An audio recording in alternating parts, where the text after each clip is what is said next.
Hello friends, welcome to Nishad world. நான் உங்க அனு. இன்னைக்கு பிரேக்ஃபாஸ்ட், லஞ்ச், டின்னர் எல்லாத்துக்கும் சூட் ஆகிற மாதிரி ஒரு சைட் டிஷ் கிரேவி ரெசிபி பார்க்கலாம். அதுக்கு குக்கரில் 2 ஸ்பூன் அளவு ஆயில் விட்டுக்கோங்க. ஆயில் காஞ்சதும் 1/2 ஸ்பூன் கடுகு, 1/2 ஸ்பூன் சீரகம், 1 பிஞ்ச் பெருங்காயத்தூள் போட்டு நசுக்கி போட்டுக்கோங்க. கொஞ்சமாக கருவேப்பிலை, 1 கப் அளவுக்கு பொடியாக நறுக்கின வெங்காயம், இதுக்கு தேவையான அளவு உப்பு சேர்த்து இது எல்லாத்தையும் ஒரு ரோஸ்டிங் கொடுத்துடலாம்.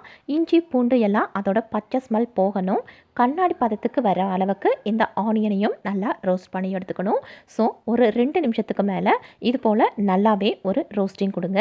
இந்த பதம் வந்ததும் இது கூட தக்காளி 2 சேர்த்து இந்த தக்காளி எல்லாம் நல்லா குக் ஆகிற வரைக்கும் இதையும் நல்லா ஒரு ரோஸ்டிங் கொடுக்கணும்.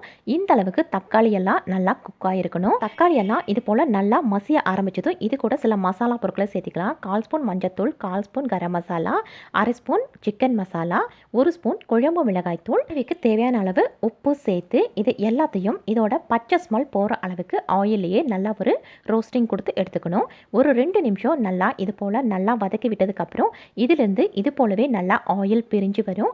இப்போ பாருங்கள், கரெக்டாக இந்த ஸ்டேஜில் லைட்டாக ஒரு மிக்சிங் கொடுத்துட்டு இப்போது இது கூட இன்றைக்கி நான் 1 கப் அளவுக்கு க்யூப்ஸாக கட் பண்ணின முள்ளங்கையும் க்யூப்ஸாக கட் பண்ணின உருளைக்கிழங்கும் சேர்த்திருக்கேன். இது எல்லாத்தையும் இந்த மசாலா கூட நல்லாவே இப்படி ஒரு வதக்கல் கொடுத்துருங்க. 2 மினிட்ஸ் இப்படி நல்லா ஒரு பெரட்டல் கொடுக்குறப்பவே முள்ளங்கையோட பச்சை ஸ்மெல் போயிடும்.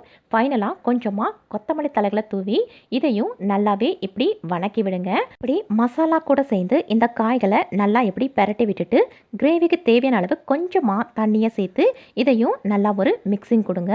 குழம்பா பண்ணுறதா இருந்தால் நிறைய தண்ணி ஊற்றிக்கோங்க. நாம் இன்றைக்கி கிரேவியாக செய்ய போகிறோம். ஸோ கொஞ்சமாக தண்ணி ஊற்றி இன்னும் கொஞ்சம் கொத்தமல்லி தழைகளை தூவி குக்கர் லிட்டை க்ளோஸ் பண்ணி வெயிட்டை போட்டுட்டு இதை கரெக்டாக 5 விசில் வர வரைக்கும் நல்லா மசிய வேக விட்டுட்டு அதுக்கப்புறம் ஸ்டீம் எல்லாம் அடங்கினதும் ஓப்பன் பண்ணி பார்க்கலாம். கரெக்டாக 5 விசில்லையே இது போல் நல்லாவே மசிஞ்சு வந்துடும். இன்கேஸ் ஓரளவுக்கு மசியாமல் இருந்ததுன்னா பருப்பு கடையிற மத்தலையோ இல்லை இது போல் கரண்டினாலேயோ மசிச்சு விடுங்க. அப்போ இது போல் சூப்பராக கெட்டியான பதத்துக்கு வரும். இப்படி இருந்தது தான் சப்பாத்தி கூடவோ இல்லை இட்லி தோசை கூடவோ சாப்பிட்றதுக்கு செம்மையாக அட்டகாசமாக இருக்கும். இது ஒயிட் ரைஸுக்கும் செம்மையான காம்பினேஷனாக இருக்கும். கண்டிப்பாக ட்ரை பண்ணி பாருங்கள். இதோட டேஸ்ட் அவ்வளோ அட்டகாசமாக இருக்குங்க. நெக்ஸ்ட் டைம் முள்ளங்கி வாங்குறப்போ கண்டிப்பாக இந்த கிரேவியை ஒன்ஸ் நீங்கள் ட்ரை பண்ணி பாருங்கள்.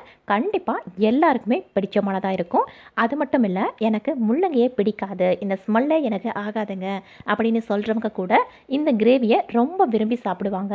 இதிலிருந்து அந்த பச்சை ஸ்மெல் வரவே வராது. போலவே ட்ரை பண்ணி பாருங்கள், உங்களுக்கும் ரொம்ப பிடிக்கும். இதே மாதிரி இன்னொரு அட்டகாசமான ரெசிபியோட உங்களை நான் அகைன் வந்து மீட் பண்ணுறேன். Until then, bye from Manu.